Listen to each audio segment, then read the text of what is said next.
এই কালু, এদিকে আয়। জি আপু। এই সাগর, দেখ তো একে কেমন লাগে। দেখতে তো কাক ফেলরেন। এই, তুই কি বাংলাদেশের নাকি উগান্ডা থেকে আসছিস? বলেই সবাই হাসতে লাগলো। আপু, আর কিছু বলবেন? তুই যা এখান থেকে, তোর চেহারা দেখলেও আমার বমি আসে। আমি সেখান থেকে চলে আসলাম ক্লাসে। ক্লাসে বরাবর আমার সিটটা বুকিং দেওয়াই থাকে, সেখানে কেউ বসতে সাহস পায় না। হ্যাঁ, সবার পিছনের সিটটাই আমার জন্য বরাদ্দ। তাই আমিও গিয়ে বসলাম আমার রাজকীয় সিটে। আমি সানি, কলেজে নতুন, মানে 1 সপ্তাহ হলো কলেজে ভর্তি হয়েছি। আর আমাকে যে কালু ডাকলো সে আমাদের প্রিন্সিপালের মেয়ে, কলেজের টপ সুন্দরীদের একজন। রূপ আছে তাই বড়াই। কিছুক্ষণ পর রিহা আর ওর ফ্রেন্ডরা ক্লাসে আসলো।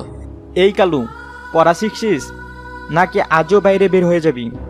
আরে না, কাল যেভাবে স্যার অপমান করলো, আজ মনে হয় পড়া শিখছে, তাই না কালাচান? বলে সবাই হাসতে হাসতে লাগলো।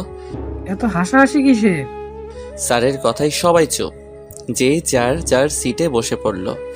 কালু, ও সরি, সানি, পড়া হয়েছে? জি না স্যার, পড়া আমি বুঝি না। থাক, আর বুঝতেও হবে না, সুন্দর করে ক্লাস থেকে বেরিয়ে যাও। কালকের মতো বেরিয়ে পড়লাম। বাইরে এসে মাঠে বসে রইলাম। আসলে আমি খুব গরিব, তাই একটু খ্যাত। এমনিতে খ্যাত, তার উপরে গরিব, আবার কালো। উফ, হোয়াট এ কম্বিনেশন, একদম সোনাই সোহাগা।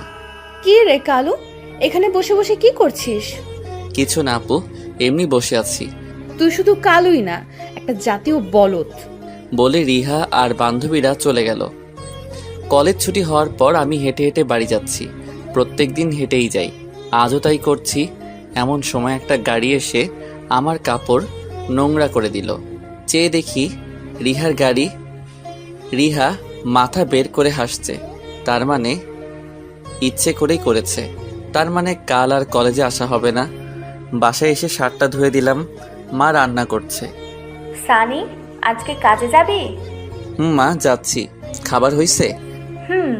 তুই গোসল করে আয়, আমি খাবার দিচ্ছি। আমি খেয়ে গ্যারেজে চলে আসলাম। এখানে কাজ করে যা পাই তা দিয়ে লেখাপড়া, সংসার চালাতে হয়। বিকেল থেকে রাত অবধি কাজ করি। কিরে, কাজে আইতে এত দেরি করলি কেন? চাচা আর কইয়েন না, কলেজ থেকে আওয়ার সময় পইরা গেছিলাম, তাই দেরি হইল। তাড়াতাড়ি কাজে লাইগা পড়। রাতে কাজ শেষ করে এসে খেয়ে শুয়ে পড়লাম। পরদিন আজ চাইলেও আজ কলেজে যেতে পারবো না। ভালো কাপড়ের মধ্যে ওই একটা শার্টই আছে। সানি, সামনের মাসে বেতন পাইলি, একটা নতুন শার্ট কিনিস। হ মা, কিনবো। আইজ আর কলেজে যাবো না।